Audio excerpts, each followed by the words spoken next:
Kali ini, sosok yang saya tampilkan adalah Yance Chan. Ia adalah seorang entrepreneur sekaligus trainer yang dengan kegigihannya berhasil mengubah situasi sulit dalam hidupnya dan mengubahnya menjadi kejayaan. Tidak hanya itu, melalui lembaga pendidikan yang ia dirikan dan forum-forum motivasional yang ia datangi, Yance mencoba membagikan semangat kesuksesan itu.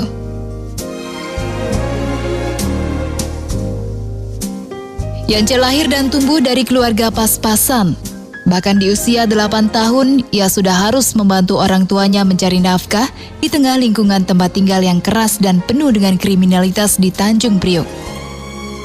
Hingga akhirnya suatu hari setelah lulus SMA, ia memutuskan untuk hijrah ke Semarang.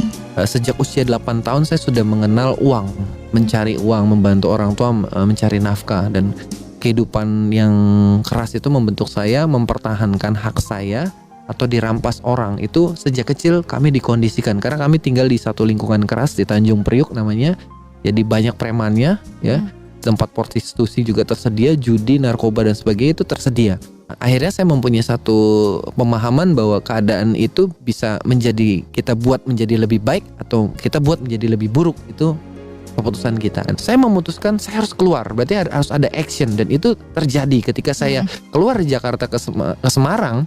Saya memilih untuk mulai membangun suatu pondasi baru gitu loh. Nah, saya tidak punya siapa-siapa kecuali waktu itu adalah relasi dari teman baik saya dan keluarganya, dan merintis dari nol, hanya pakaian yang saya bawa. Saya tidak punya relasi, saya tidak punya fasilitas apapun, dan saya tinggal di satu tempat kos yang boleh dikatakan kurang layak karena itu sebenarnya garasi ya, yang dikasih ranjang ya jadi tempat kos.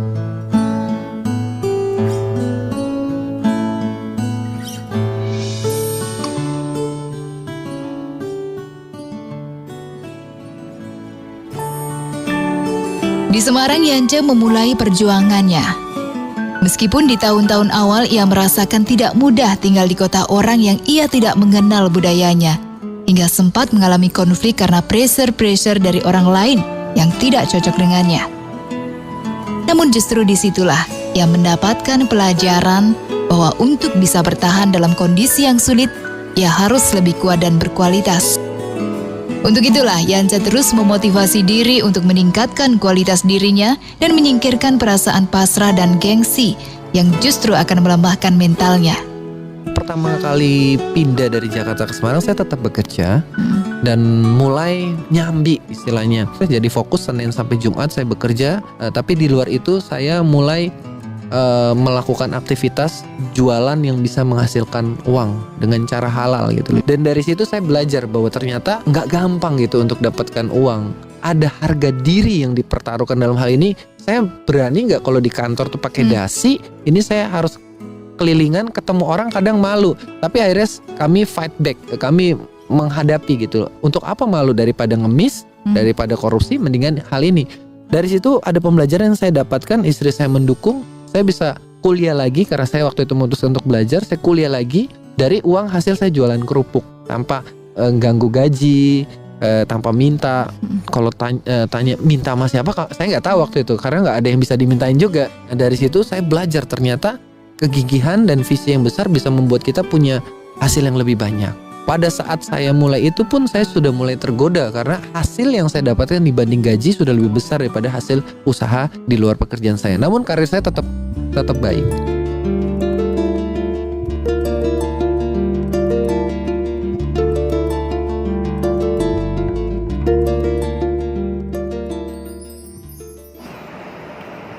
Yance, saya kenal dia.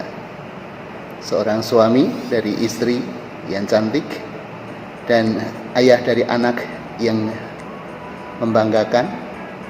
Yance seorang yang energik, seorang pribadi yang penuh humor, punya wawasan, kreatif. Saya, Romo Sugiartanto, mengenal dia. Saya mengenal Pak Yance karena saya menjadi pastor parokinya. Selama mengenal, saya melihat dia pribadi yang pintar, penuh ide, kreatif. Dan yang paling mencolok adalah mendidik anak sejak dini dalam hal iman untuk terlibat dalam kehidupan gereja. Bagus, Profesor. Saya mengenal Pak Yance ada kurang lebih sekitar 5 tahun yang lalu.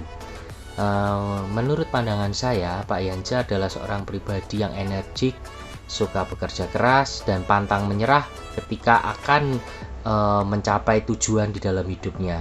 Dan seringkali Pak Yance memberikan motivasi-motivasi yang berguna untuk rekan-rekannya. Itu yang saya kenal dari pribadi Pak Yance. Terima kasih. Sahabat, saya Markus Tan dari Surabaya. Saya mengenal Pak Yance Chan sudah 15 tahun. Dari sekarang, bagi saya Pak Yance Chan itu pribadi yang sangat menyenangkan, suka bergaul, penuh tanggung jawab, dan totalitas kerjanya luar biasa. Terima kasih.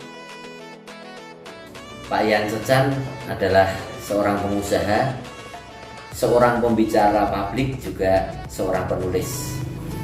Saya mengenal Pak Yance sebagai orang yang entengan. Beliau juga sosial, aktif dalam banyak hal. Semoga usaha dan karyanya selalu sukses dan menginspirasi banyak orang. Pak Yance yang saya kenal adalah seorang yang inovatif, kreatif, sangat berkomitmen, terus menggali potensi diri, memiliki banyak networking yang sangat-sangat baik.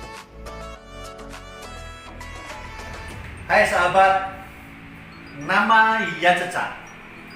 Nama itu sudah lama saya dengar, tetapi baru kurang lebih 2 tahun ini saya mengenal dia. Seorang pribadi yang segar, yang komunikatif, ramah, sekaligus inspiratif. Dia bukan saja sekedar sahabat, tetapi lebih dari seorang coach. Berikan training-training Anda kepada dia, maka Anda akan mendapatkan solusi. Arah teropong Anda tidak salah, Yance Chan. Saya Theo Sestu Nugroho. Salam sehat, tetap semangat.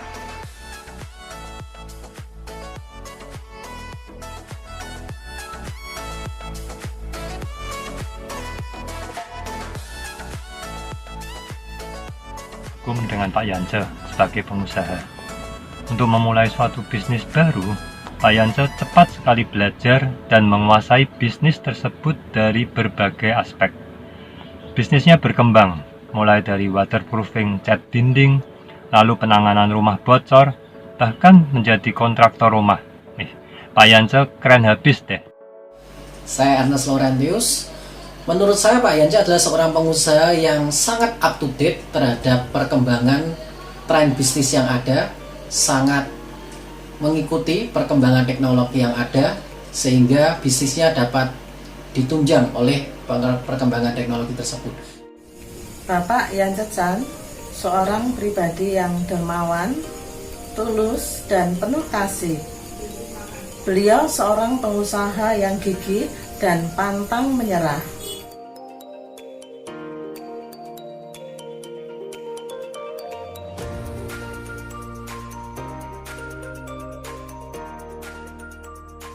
Kelas online dari Pak Yance sangat bagus, memotivasi kita sebagai seorang pelaku bisnis untuk membuka pola pikir yang baik, dan juga membuat kita mengetahui bagaimana merancang strategi dan eksekusi cara bisnis yang bagus. Terima kasih Pak Yance atas ilmu dan sharing-sharingnya, serta juga beberapa pembicara yang lain. Terima kasih, salam sukses luar biasa. Yes, Yance Chan bagi saya adalah seorang yang ramah, penuh perhatian, terbuka, terkoneksi penuh. Sebagai seorang praktisi pengembangan, dia mudah dan ringan tangan membantu siapa saja yang minta pertolongan. Sebagai praktisi bisnis, Anda tahulah siapa Yance Chan. Saya sudah lama bekerja sama dengan Yance Chan. Terima kasih. Ya, saya sudah mengenal Coach Yance sejak tahun 2006 ya. Saya mengenal dia sebagai pengusaha yang gigih, on time. Bila mengerjakan proyek kemarin di rumah saya pun bersih, tepat waktu, tukangnya pun sopan dan baik. Sebagai trainer di tempat kami, beliau juga pernah membawakan dengan cerdas, dan sekarang mau berbagi dengan komunitas, memberikan banyak pelatihan-pelatihan free dengan teman-teman. Semangat terus Pak Yance. Pak Yance menjadi panutan sebagai kepala keluarga yang sangat baik. Beliau mempunyai keluarga yang sangat harmonis dan bahagia dan bisa memiliki anak-anaknya dengan sangat baik sekali. Selain itu, beliau juga mempunyai passion sebagai trainer dan motivator. Selama ini saya diberikan motivasi-motivasi dari beliau untuk menjadi terus lebih baik. Terima kasih ya Pak Yance.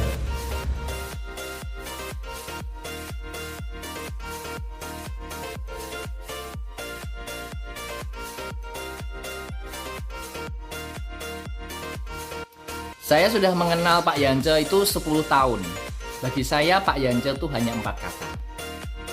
Idea generator dan action accelerator. Itu Pak Yance bagi saya. Baik. 3 kata yang mendeskripsikan Pak Yance adalah passionate, suka membantu, very knowledgeable. Yance Chan. 3 kata untukmu kok. Family man, care, and humble. Saya merasa bahwa Pak Yance adalah seorang adik yang hebat, yang selalu mempunyai visi ke depan, selalu mempunyai inovasi-inovasi yang cukup menantang. Kita main game sedikit, harga buku ini sekitar 30.000 ya. Tapi saya kepengen jual pada Anda yang punya uang 3.175, tolong maju ke depan ambil buku. 3.175. Siapa yang punya uang 3.175, tolong maju ke depan. 3.175. Mohon maaf Bu, belum mencapai plafon. 4 5. Saya tidak menyebutkan harus 3.175, tapi orang yang mengambil action dia mendapatkan. Tepuk tangan untuk Pak Sindoro. Halangan paling besar bagi kita untuk mencapai hasil luar biasa di masa depan adalah hasil bagus yang kita dapatkan pada hari ini. Sehingga kita harus selalu mengharapkan perubahan yang positif. Inilah inspirasi yang dapat kita ambil dari kisah seorang Yance Chan.